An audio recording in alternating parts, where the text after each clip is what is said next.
Okay, that's my memory card acting up. I've got about, it says I'm out of recording space, but I found out the last 2 days that I've actually got another 10 to 15 minutes left, and I think I can get this finished.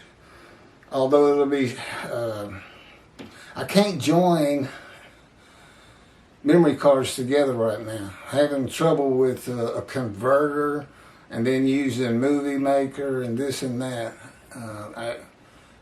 I know how to do it, but it's rejecting. I think it's the memory card. But anyway, let me finish up.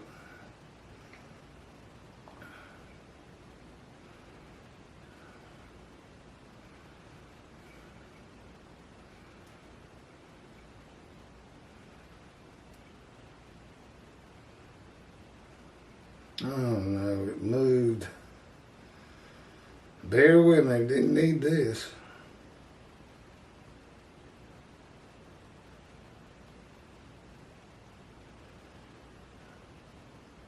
The book's so big, it's still loading as I start. And then all of a sudden it'll just skip and move as other parts are loaded on.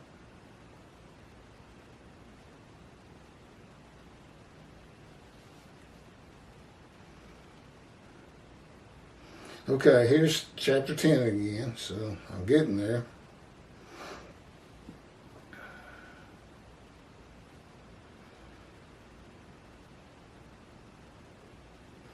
Other peoples number with me.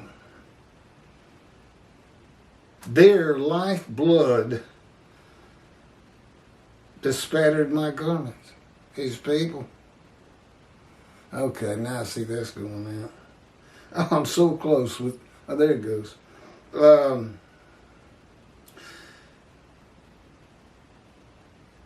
This is a reference to the utter destruction of the land of Israel, of Malachi 3, if the purpose of Elijah does not prosper, if the temple's not built. Build it, never defeat it. Don't build it, God's creation is going to destroy Israel someday. And he says, when I come, I am going to, if Elijah's not successful, I am going to destroy the land of Israel. But he means his creation is going to. That's what, here's the definition of God by God. Absolute power, absolute knowledge, and he is his creation.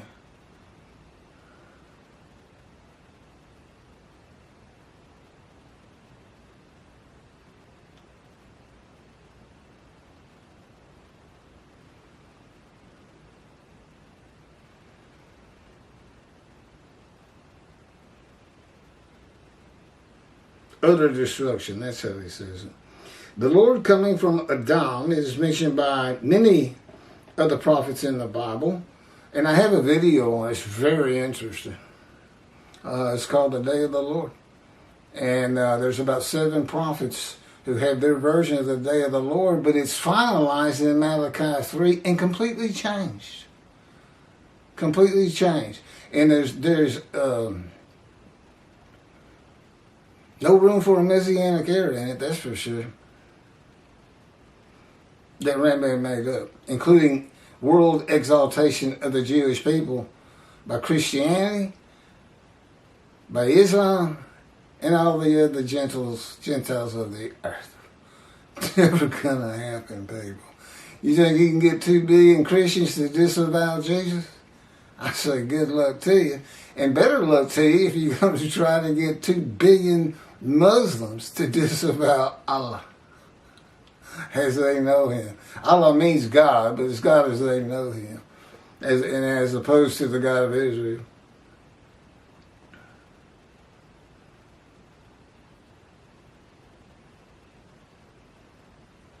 The Lord coming from Adam, okay, it's mentioned by many of the prophets. The Lord was not allowed to pass through Edom in the Exodus with Moses and the Jewish people. This is an event yet to occur. He's going to pass through, he's going to pass from Texas to Israel, Gentile lands, with a prophet like Moses. Yeah, he's in Moses, just like him. Moses is a man of divine beings. I can give you 3 or 4 references in, I guess it's Exodus, but in the Torah. And Moses is also a man of divine beings, and of course he can hear God speak. And that immediately makes you a man of divine beings. Divine beings being God and the angel of God's presence, the Holy Spirit. But they just said no to the Exodus and Moses. And so if Moses doesn't go through, neither does God. And it's the same thing with God saying, I walked amongst the tents of the Israelites, of the Israelites.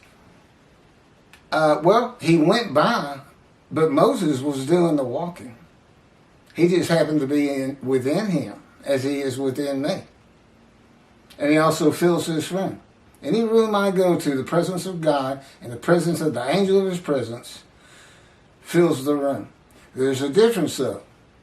If you're sitting in pews, audience, folding chairs, if you're in that room, this presence of both of those divine beings surrounds you. From head to toe, it just surrounds you. You are in the presence of God. And with me, the difference is they flow through me. I mean, they've got actual contact with my spirit. And the divine beings are the Shekinah, God's presence, and the presence of the angel of his presence. They make up the Shekinah, and so in a sense, I am part of it. Now, this is no Trinity or anything like that. Believe me, I'm a low man on the totem pole. God doesn't do any special favors for me. Now, he's done some good things. I mean, he'll make sure I get exercise and I eat good. Lately, I've been eating too good. Time to slim down a little bit. But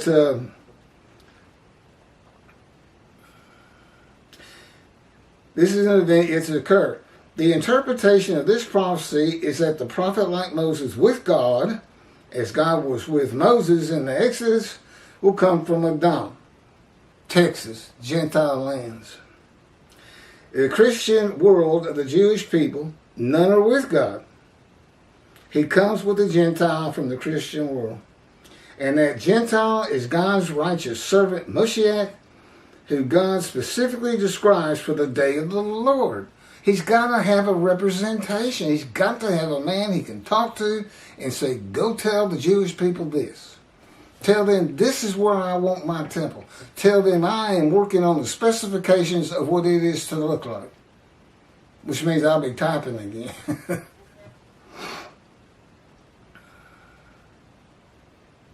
Who God specifically describes for the day of the Lord.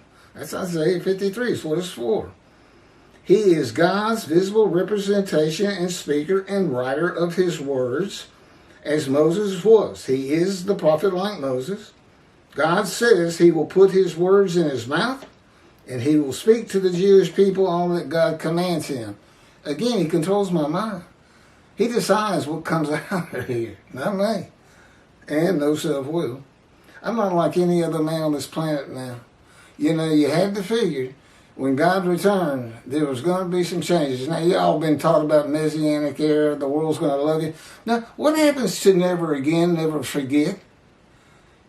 What about the Jews who say, I don't have to worry about that stuff in Holocaust anymore? The world's going to love us. That's what my rabbi says. That's what Tovia says.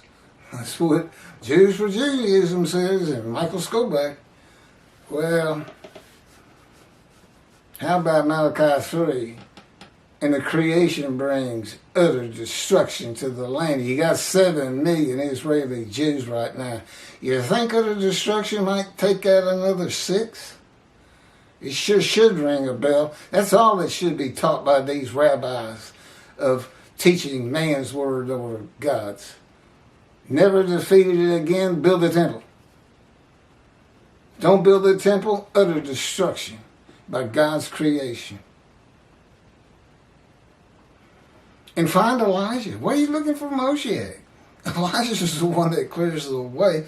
Rambam even said, we don't know if David comes before Elijah or Elijah becomes before him. He said, we cannot tell from what the prophets say. So let's go study Torah instead. Well, the fact is, they're one and the same person. Moshe, the righteous servant next to many righteous, he's one of them. Elijah is supposed to recounsel the family members through Judaism and the amendment to the new covenant, to the covenant by the new covenant of Jeremiah 31. Now Moshiach raised the money and the materials for the first temple. Solomon had it built, but David he pulled all the resources together for the most part.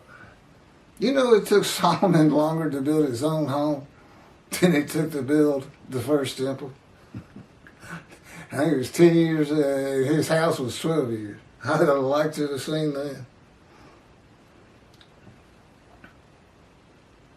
And here's God. This is what I was talking about, the need to convert. I will raise up a prophet for them. He's talking to Moses. From among their own people. Okay, see, I don't fit that part. But like God said, it doesn't even matter. I mean, you're writing my words. You are a prophet like Moses. And just disregard this if you want to. Or we can convert in Jerusalem. Orthodox. You know, I don't know what will actually happen.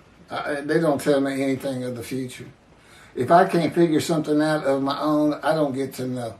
He would never tell me what another person is thinking or what they're doing because I could know of my own. You know, and I still have to live the human experience, he calls it. And I'm like, why? I'm not as far from the human experience as you can get. But what it does is I still feel like Keith. They'll still have me lose stuff and, you know, make mistakes. He'll have something typed that when I'm proofing and I go, hey, this isn't right. And it's really just something that small, just to get emotion from me. You know, it's part of the fire of refinement where this is what he told Ezekiel. Ezekiel, they're not going to listen to you. They don't listen to me. He said, but I'm going to make your forehead, your face like adamant, harder than flint. He's going to toughen him up. And do not be dismayed by my people. That's a reference to emotional pain. Do not be dismayed by them. And that's what is being done in God's boot camp, his fire of refinement. Constantly pulling out emotions to the extent that after 16 years, I almost don't have any. I mean, I could still get angry, but it doesn't feel on the inside like my getting angry years ago would feel like. Totally different. It's just like cool as a cucumber, but I can still spit it out. You know, I can get going still. He will raise up a prophet for them from among their own people, like yourself. I will put my words in his mouth, and he will speak to them all that I command him. Deuteronomy, chapter 15, verse 18. Okay, next one is chapter 11, Torah, written on every heart, which I've kind of just talked about in this one. Thank you very much for listening. Tell all your friends. Who can believe what we have heard? We think it's him. He's got proofs from God that are undeniable. If it's not him, who can it possibly ever be? You know, there's no miracles to come. I'm not going to make the blind see, the lame walk, the crippled walk, and those with disfigurements not disfigured. That's afflicted by God. And again, the Jewish people have never been afflicted by God. Jesus most certainly was not afflicted by God, because if he had, that's what you have. It had to be every single Jew, either blind, crippled, lame, or disfigured. And that just never happened. No, he built 53, so it can only fit me. And notice, it's a Gentile being described in 53 when you read the other verses. Like Isaiah 63 coming from Adam. Jesus is a Jew. He cannot be the man of Isaiah 53. He cannot be the anointed one of Isaiah 11 because he doesn't come from the stump of Jesse. No, he comes from the felled ancestral tree of the kings of Judah that was banished when they lost the temple. I guess that was the second temple by the Babylonians. And the Assyrians had defeated the northern kingdom and imported Gentiles. So when the exiles, all 13 tribes, and I've got a great video on that, it gets a lot of attention. They had to go to Judah, but that's where Cyrus' declaration said to go. Go to Jerusalem, build the temple. And you of all his people, that's how he declared it. And he was a Gentile, and he was anointed. He was an anointed one. And Elijah, he's a Gentile.